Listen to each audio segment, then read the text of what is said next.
Hi, friends. I am doing this recording so you can refer back to it after class. As I said before, we are going to start doing some animal research, and I'm just going to kind of walk you through what your booklet will look like at the end. So, the first thing to do is to choose an animal. I chose the koala, as you can see here, and I colored it in and made it look all really nice. And then on this side, you'll have some other information to put on the right-hand side. And the directions are included in the packet that your family's picked up, but it will also be in the Google Slides, so you know exactly what to do. When you open up your booklet, on the left-hand side, you'll have the cutout that has you describing the appearance of your animal, their habitat, so where they live, and then their diet, what they eat. And then the last one is interesting facts. And inside each one of these, you can draw pictures, write words. You can put bullets in here identifying the information about your animal. Then on the other side, you are going to tell me either the books or the websites that you're using for your research. It's really important to always tell the reader where you're getting your information from. So that's called citing a resource. A question that you might have about your animal, and then information about you is going to go down here. Then in the center is where that big work comes from.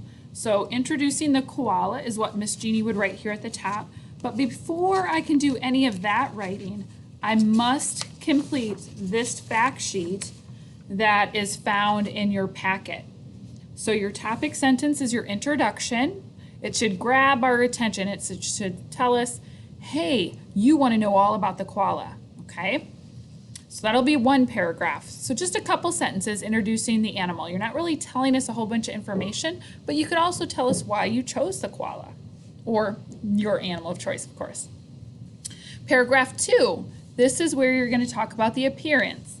So does it have skin, scales, fur, feathers? What's the size? What's the size when it's born? What's the size when it's an adult?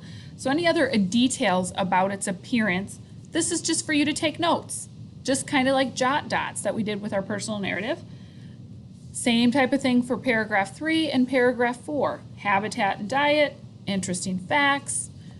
All the information here is going to turn into sentences for your animal research.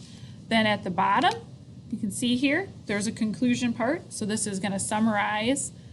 You might want to include 2 or 3 things that you found the most interesting, okay?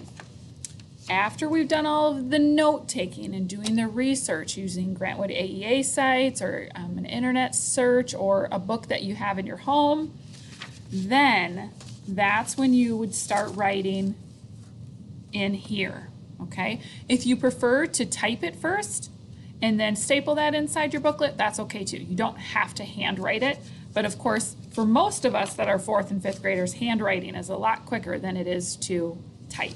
All right, so those are all the must-dos for your animal lap book report.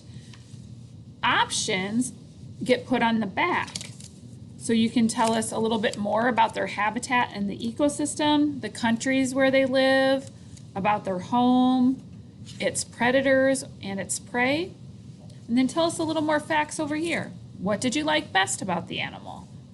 Did you know? So that would be something you're going to ask the reader. Did you know that koalas eat eucalyptus plants? That would be a question I could write in here about a koala.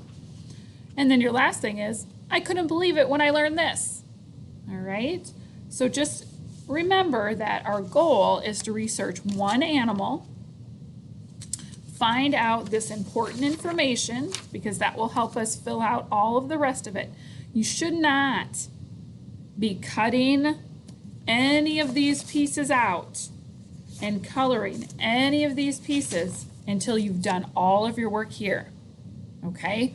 So it's really important to do your research first, then do the fun things. So let me show you one last time what the booklet looks like at the end. So the front, inside left, the center, the right inside, and then let me turn it over so you can see the back again, and then here is the back, everything that's on the back. As I said earlier, friends, I will put this into Google Slides and add it to your Google Classroom so you can always refer back to it. Enjoy. I look forward to reading all about your animals.